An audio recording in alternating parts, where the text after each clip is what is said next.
یو سوالګری مې ولید غږ یې راله راکړه چې سوالګري غږ راکړه نو ما یې پروا ونه کړله چې زما ته مخې ته کار پروت هغه بیا غږ راکړو مولانا صاحب ته لږ ودرېږه تا سره مې لږ سوال جواب وی چې کله یې زه ودرولمه نو مې ما ته یې وی چې زه ډېر مالدار سړی وم ډېر غټ مال مې و ډېر غټ مالدار وم ملګري مې وو ګاډي مې وو بنګلې مې وې جایدادونه مې وو او زما ملګري وخت تېرېده مونږ به شراب څکل خو عادت مې ده چې کور ته به ناوخته راتلم شراب به مې څکل او ناوخته به د شپې کور ته راتللم یوه شپه کور ته رالم نو کور ته ناوخته راورسېدلم هره شپه به ناوخته راتلم چې یوه شپه ناوخته راورسېدلم نو مور مې راته غوسه شوله چې رابلم کور ته نو کور کې به مې مور ویښه ناسته وه نور به ټول کور وده مور به زما په انتظار ویښه ناسته وه دا مونږ چې وایو والدینو ته دعا کوئ بیا به کور ته راځې ټول خلک به ودی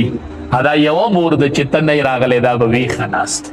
دا به کور کې چکر لګي هغې سر له به ځي او دې له به ځي چې زما بچی نه دی راغلی زما بچی لا نه دی رارسېدلی اله مور اوده کېږي چې کله بچې په دروازه ویني او بچې کور ته رادننه شي بیا به داسې هستي پیدا کړي په کور کې چا به تا ته ویښه ناستی ستا د راتلو پورې به انتظار وکړي دا یوه مور ده چې دا د بچي د راتلو پورې ویښه ناستې و چې بچې به مې کله پوره رادننه کېږي او بچې مې څه شو ټلیفون وکئ تپوس وکئ زما بچې کوم ځای را روان وی چې رالم ناوخته کړی مې نو مور مې راله سپېړه را پرېښوده چې مور مې راله سپېړه را پرېښودله نو زه پوه نه شوم نه ما په مور باندې ګزار او لته مې وله را پرېښودله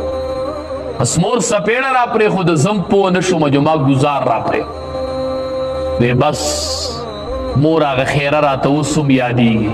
چې مور مې راته وی چې خدای دې په وجود کې چینجي وکړه بس دقه خیره مې د مور د خولې نه ختې وه ټیم راتم یاد دی او الفاظ راتم یاد دی چې مور مې دا خیره وکړه چې خدای دې په وجود کې چینجي وکړه او څو ورځې پس مې مور مړه شو کور خالي شو مور لاړه چې مور مې وفات شوله نو څو ورځې پس وې دې یو وخت په باندې مې دانه راوخته هغه دانه سیوا کېدله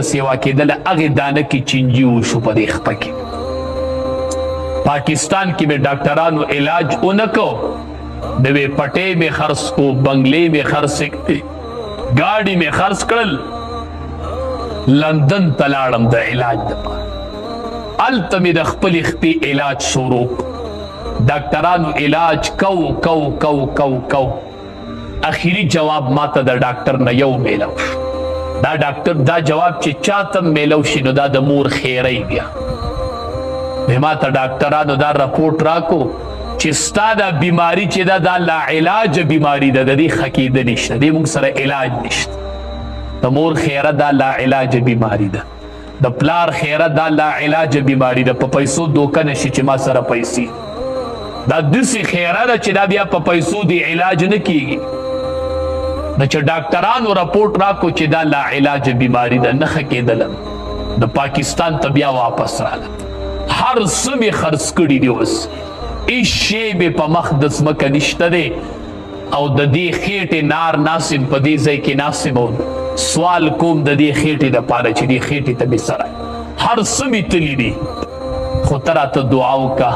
ما ته مور خیره کړې وه ته مې عالم ولیدلې ما وی چې ته راته دعا وکړې چې الله مې معاف کړي او هغه د مور خیره رانه اوچته شي دا ما ته مور خیره کړې وه او نن ما ته محسوسېږي هغه حالت ما ته راورسې سبا به پلار نه یو خیره به یې پرته مور به نه یو خیره به یې پرته دا خیره ځان سره یاده ساته دا خیره به یو ورځ په تا باندې راځي دا خیره به دې لاندې کوي یو ورځ دا خیره به یو ورځ ګزار درکوي